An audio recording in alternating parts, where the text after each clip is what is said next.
Cette licorne renaît de ses cendres. Pourquoi j'ai choisi d'intituler ainsi cette revue mensuelle des deals annoncés sur la scène InsurTech européenne? Car WeFox, la start-up emblématique, fait son grand retour avec une levée de fonds très importante, comme toujours.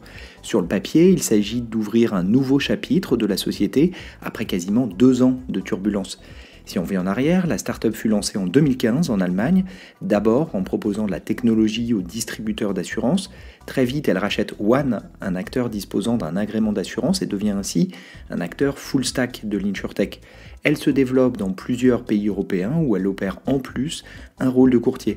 C'est donc forte de 3 activités et d'une présence dans plusieurs géographies que la start-up lève des tours toujours plus importants. Au total, elle a levé plus de 1,7 milliard de dollars, ce qui en fait la plus grosse insurtech sur le papier. Au pic, sa valorisation atteignait d'ailleurs 4,5 milliards de dollars d'après les annonces faites dans la presse. Mais ça, c'était avant. En 2023, la start-up annonce quasi tous les trimestres des levées de 50 millions d'euros. Bizarre, tant sur le montant, faible, à côté de centaines de millions levés précédemment, bizarre aussi sur la régularité tous les 4 mois dans l'année. Et finalement, un journal se fait écho des difficultés de trésorerie.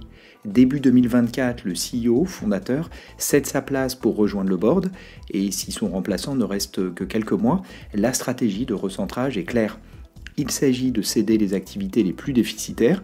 Ainsi, WeFox cède son activité en Allemagne, son marché domestique, et sa filiale détenant l'agrément d'assurance. Plus de son, plus d'image depuis 2023, tout juste 3 géographies mises en avant sur son site internet, la Suisse, l'Autriche et les Pays-Bas. Finalement, le fondateur quitte le board à l'occasion de cette nouvelle levée qui doit permettre d'atteindre la rentabilité. Une page se tourne et on peut d'ailleurs se demander s'il s'agit là de renaître de ses cendres ou plutôt d'un feu de paille. Toujours est-il qu'après avoir frisé les 1000 employés, la société n'emploie plus que 372 personnes désormais, et avec 150 millions d'euros levés répartis pour moitié en dette, pour moitié en capital, on ne doit pas se tromper en disant que la valorisation de la société a fondu. Nous suivrons évidemment la suite des aventures de WeFox pour voir si cette licorne emblématique, désormais redescendue sur Terre, réussira ou non son pari de se recentrer sur des activités et géographies rentables.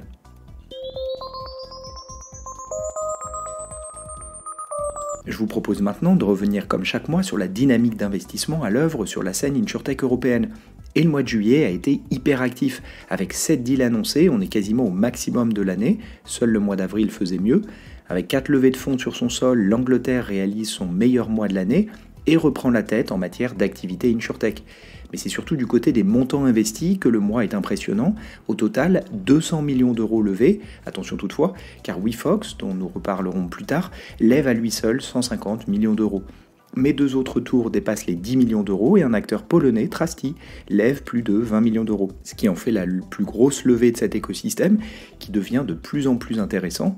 En effet, vous vous souvenez peut-être que Guidewire y avait racheté une start-up destinée aux actuaires, Quanti, plus tôt dans l'année. Si aucun tour n'est lié à l'IA, une première depuis le début de l'année, les positionnements des startups sont très variés, avec un peu de B2C et de B2B2C pour les acteurs qui vendent de l'assurance, et de B2B pour ceux qui vendent de la technologie aux assureurs. Enfin, plusieurs de ces levées constituent de nouveaux tours de financement pour les startups concernées, et 2 des plus gros tours s'accompagnent d'un objectif de rentabilité, la thématique depuis 24 mois dans l'écosystème startup. Bref, 7 deals annoncés pour 200 millions d'euros investis, c'est ce qu'il faut retenir du côté des chiffres.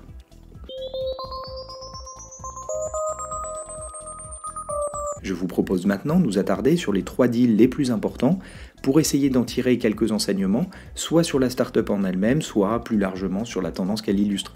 Commençons par Vrisk, sur la 3e marche du podium. La startup anglaise lancée en 2016 lève 14 millions d'euros auprès du fonds Amundi Ventures spécialisé dans l'InsurTech et d'Operatech Ventures, le fonds de VC de BNP Paribas.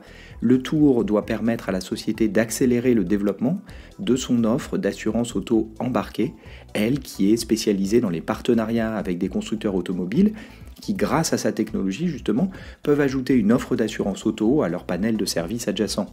À l'occasion de cette levée de fonds, Vrisk révèle plusieurs partenaires comme BMW, Mini, Volvo ou Stellantis et indique avoir permis à ces acteurs la vente cumulée de plus de 100 000 polices d'assurance en 2024. Il s'agit là du 4e tour de financement pour la start-up anglaise, 4 ans après le dernier d'un montant de 4,6 millions de pounds. Au total, elle a donc levé plus de 26 millions de pounds et emploie désormais 85 personnes d'après LinkedIn, un chiffre en hausse de 37% sur un an.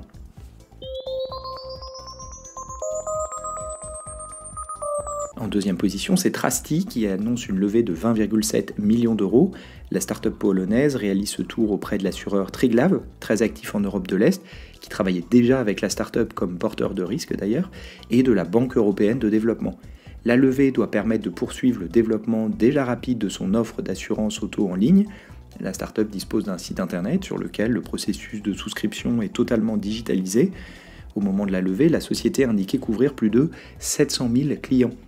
Il s'agit là de la première levée de fonds annoncée par la start-up, lancée en 2020, et d'après les chiffres disponibles sur LinkedIn, elle emploie 54 personnes, en hausse de 29% sur un an.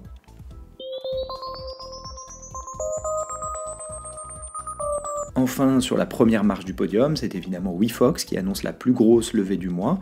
La start-up allemande annonce 151 millions d'euros levés auprès de plusieurs investisseurs historiques, pour moitié en dette, pour moitié en capital. Cette levée intervient un peu plus d'un an et demi après le dernier tour d'un montant de 55 millions d'euros en novembre 2023. Souvenons-nous d'ailleurs que cette année-là, quasiment tous les trimestres, la start-up levait 50 millions d'euros, alors que certains journaux commençaient à partager ses difficultés de trésorerie.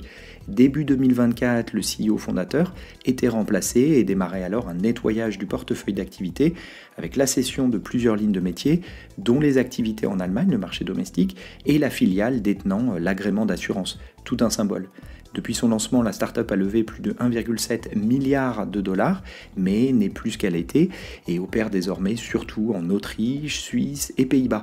Avec cette levée de fonds, elle vise d'ailleurs la rentabilité, présentée d'ailleurs comme le seul objectif du communiqué de presse, logique pour cet acteur lancé en 2015, emblématique de la scène allemande comme de la période d'euphorie InsurTech. Notons enfin que la société n'emploie plus que 372 personnes d'après LinkedIn, un chiffre en baisse de 44% sur un an. Pour compléter cette analyse mensuelle, je vous propose de réécouter un précédent épisode du podcast dans lequel je partageais mon analyse de la dynamique M&A dans l'InsurTech. Après plusieurs rachats faute de mieux l'année dernière, 2 transactions cette année semblent avoir inversé la vapeur et démontré qu'il y a de la valeur dans certains acteurs tech en Europe. À bientôt!